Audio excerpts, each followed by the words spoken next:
മലയാള സിനിമയിലെ പുതുമുഖ നായകന്മാരുടെ എൻട്രി അത്ര പുതിയ കാര്യമൊന്നുമല്ല. ബിക്കോസ് കാലങ്ങൾക്ക് മുൻപ് തന്നെ പുതുമുഖ നായകന്മാരെ ഹാപ്പി ആയിട്ട് വെൽക്കം ചെയ്യുന്ന ഒരു ഇൻഡസ്ട്രിയാണ് നമ്മുടേത്. വെറുതെ ഒന്നും അല്ല കേട്ടോ, അത്രയ്ക്കധികം ടാലൻസ് ഉള്ളത് കൊണ്ട് തന്നെയാണിത്.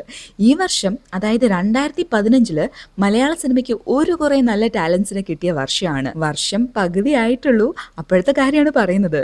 അതിൽ ഫിലിം മേക്കേഴ്സും ആക്ടേഴ്സും ആക്ട്രസസും ഒക്കെ പെടും.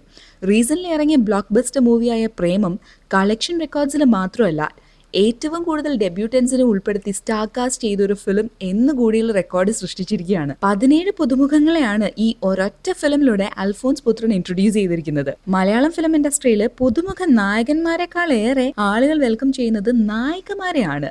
ബാലചന്ദ്ര മേനൻ, ലോഹിതദാസ്, ലാൽ ജോസ് എന്നീ ഡയറക്ടേഴ്സിനൊക്കെയാണ് ഏറ്റവും കൂടുതൽ നായികമാരെ മലയാള സിനിമയ്ക്ക് തന്നതിന്റെ ക്രെഡിറ്റ് കൊടുക്കേണ്ടത്. മലയാളത്തിലെ റിഫൈൻഡ് ആൻഡ് പോപ്പുലർ ആയിട്ടുള്ള ഏറെക്കുറെ നടിമാരെയും ഇൻട്രൊഡ്യൂസ് ചെയ്തത് ഇവര് തന്നെയാണ്.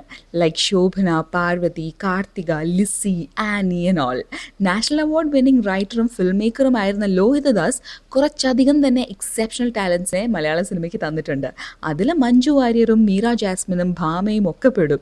ഇതൊന്നും പോരാഞ്ഞ് ഇപ്പോൾ ബോളിവുഡിൽ തിളങ്ങി നിൽക്കുന്ന വിദ്യാബാലനെ പോലും ഇൻട്രൊഡ്യൂസ് ചെയ്തത് ലോഹിതദാസ് ആണ്.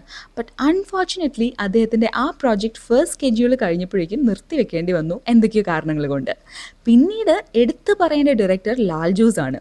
അദ്ദേഹത്തിൻ്റെ എല്ലാ ഫിലിംസിലും ഓരോ പുതുമുഖ നായികമാർ എന്നതുകൊണ്ട് തന്നെ കാവ്യ മാധവനെയും സംവൃത സുനിലിനെയും മുക്ത ജോർജ്, ആൻ അഗസ്റ്റിൻ, മീര നന്ദൻ, റീനു മാത്യൂസിനെയും ഒക്കെ മലയാള സിനിമയ്ക്ക് കിട്ടി. ഇപ്പോൾ മിസ് കേരള ഫെയിമായ ദീപ്തി സതിയെയും ലാൽ ജോസ് ഇൻട്രൊഡ്യൂസ് ചെയ്തിരിക്കുകയാണ് നീനയിലൂടെ.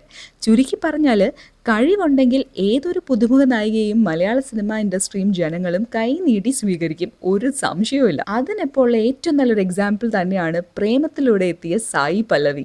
സായി പല്ലവിയുടെ മലർ എന്ന ക്യാരക്ടറും പിന്നെ അവരുടെ അഭിനയവും ഡാൻസ് മൂവ്സും ഒക്കെ ഇപ്പോൾ കേരളക്കരെ ആകെ ഭ്രാന്ത് പിടിപ്പിച്ചിരിക്കുകയാണ്. എവിടെ നോക്കിയാലും മലറിനെ കുറിച്ച് എല്ലാവർക്കും പറയാനുള്ളൂ.